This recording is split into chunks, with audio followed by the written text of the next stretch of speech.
I am originally from Iowa, and it's very strange, I know, for me to be here doing this, but I'll tell you how it began. I have always done artwork and was doing that in Iowa along with politics and organizing against the Vietnam War, and lo and behold, the American Friends Service Committee has a regional office in my hometown in Iowa, and they had a job open to be their Middle East peace educator. Now, I didn't know much about the Middle East, but they didn't expect me to, because what they wanted was an organizer to itinerate speakers and circulate important new studies and things like that. So I did that for 6 years, and I met a lot of wonderful people, including Jonathan Kutab when he was about 22 years old and slim as a reed.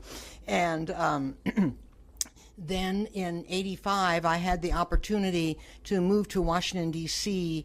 and become director of Churches for Middle East Peace, which is a coalition. It still is active and very strong, of the Episcopal Church and the Catholic Church and the Lutherans and the Quakers, and doing public policy work. And so I did that job for 20-some years and took over groups of church leaders to the region and got the opportunity to go not only to Palestine and Jordan and Lebanon and Egypt, but also to Iran and Turkey and some places that even stretched my knowledge and imagination even more. All the time I'm picking up stuff on the ground and looking at designs and taking pictures of plaster ornament on the walls instead of the men in their black suits, waiting for the time when I could do my artwork full time, which I've been doing for the last couple of years.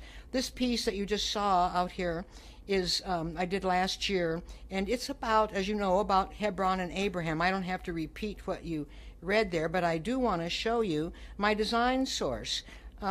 There was an article on the internet about an exhibit in Hebron of antique Palestinian mosaics, and this was a photograph of one. And so I just copied it and simplified it. So instead of 3 pomegranates in a leaf, I made 1 pomegranate in a leaf.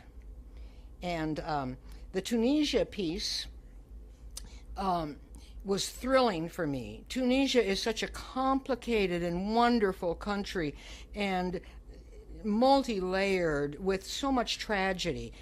I was there like 2 months before the Arab Spring started, but it was in the air. It was in the air from our guide. You could tell how dissatisfied he is. Here's my design source. This was a plaster carving from a mausoleum wall, and I just snapped the photograph and knew I wanted to do that. The Cyprus Lamentation piece I made while I was still working full-time, and I made this over the period of many years. No one who came to my apartment and would see this ever believed I was going to get through with it, but it happened. And one of the things I wanted to show in this piece is the fragility and the crumbling sense of the crumbling past that grounds so much of the self-identity of people in the region. And of course, Cyprus is not exactly part of the Middle East, but it has gone through the same kind of perils and divisions and wars that and cultural influences that the whole region has. In Iran, I and a few of the church leaders had an invitation to come and visit in the second year of Khomeini's rule.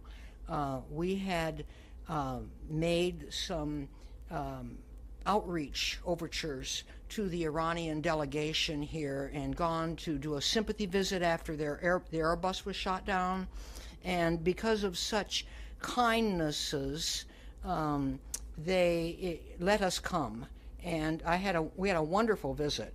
And this picture that I made, which is, I think, very surprising image for Iran, is actually based on 2 Iranian design sources. One is the photograph of the wall in the now hotel, and then this photograph from a museum that has these pictures with everyone in such extreme ornamentation that it's unbelievable that Iranians' sense of textiles and beauty and so on will ever be forever suppressed. I think it's going to bloom forth. Now, the Shiraz rose piece was, again, meant to show the fragility and crumbling nature of the security of the past. But what I was really trying to do here was say something about the Palestinians. And it strikes you when you visit Tehran to see all of the multitude of murals that are painted around and to hear so much about great sympathy for the Palestinians. Yet it seems to me, and may seem to some of you, that the words of Iranian leaders against Israel do not help the Palestinian cause and do not help the Arab League cause at all, and that in fact that maybe they may in poetry talk about a rose, but in reality what we have here is a rose that looks like a fence capturing the red ball. The red ball is made in Palestine. That was something I got there. Now, this Beit Jala piece was very meaningful when I went with this group of church leaders at that time of great turmoil and saw these shattered pieces of this beautiful blown glass vase on the floor. I just had to pick them up and put them in my purse. I'm not sure what these people thought I was traveling with, but anyway. Now here's a piece that we did not exhibit. This one is a little controversial. It's about Jerusalem. The title is Jerusalem 2010. And what I'm showing here is that Jerusalem in 2010 is a time when Israel claims exclusive sovereignty over the whole of the city. And it seems to me that in that situation of the claim of exclusive sovereignty, Jerusalem is in flames, and that it can get its stability only when there's equal recognition of the three peoples.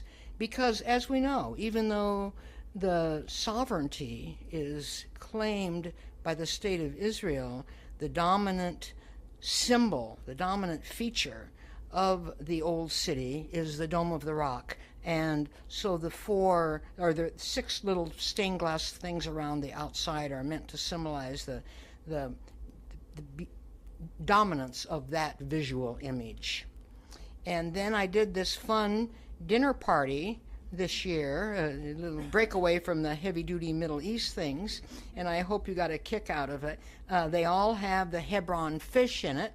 The fish, you might think, has a deep symbolism for me because they're in all of my work, but that's really not it. I have these fish in my work because I have these fish, and I love them, and I got them in Hebron, and they just seem to fit every occasion, and what better than on a group of dinner plates. So I think that you probably read about these little questions. This one is about Hanan Ashrawi, and I knew Hanan. I knew her a long time ago when she first came to Washington to try to explain to members of Congress what the Palestinians had done when they in their declaration of statehood. And of course, I made appointments for her around the Hill, and she did a good case, but she wasn't believed, I must say. You might notice here that I've used these same little grapes at the top, and they're symbolizing the West Bank, and the fish at the bottom is supposed to represent Gaza and the division between the two sections of Palestine. Here's the Mustafa Kemal Ataturk piece. I've been in Turkey a number of times, and it's a great source for ancient crafts. It's kind of the fountainhead of design throughout the whole region, and it's a treasure. Now, I had this wonderful experience where I got 2 months off from my job, Churches for Middle East Peace, on a sabbatical, and I went to Bethlehem to teach women, Palestinian women, how to make new things for the craft market out of broken glass. And so Mitri Raheb in the Lutheran Church in Bethlehem sponsored me, and we had these classes. And this first picture I get such a kick out of, because this was one of my students, and just my student I was striving to have. You know, a middle-class woman who doesn't have any opportunity and can thrive on a new craft. She learned how to use those tools, and this young tourist from, I think, Finland, this giant young man, had a water pipe that was broken. The copper part was broken. Well, she just whipped out the soldering iron and soldered that back together again, and I thought that's really what I'm doing, is teaching these people, these women, to be confident in the use of tools and to feel that they can do something with it, that they can solve a problem. We went to visit with each class down to Hebron to watch the glass blowers down there, and they gave us scrap glass. Here are some of the students and some of their work.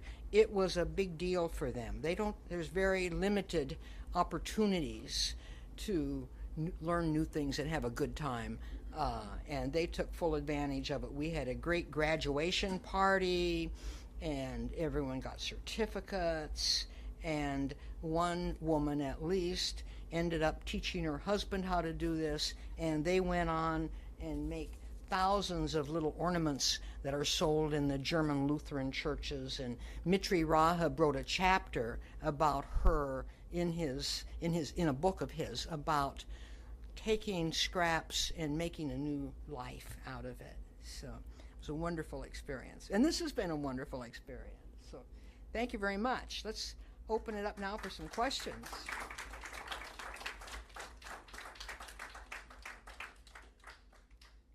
I'm going to get it back so there's a picture there. Just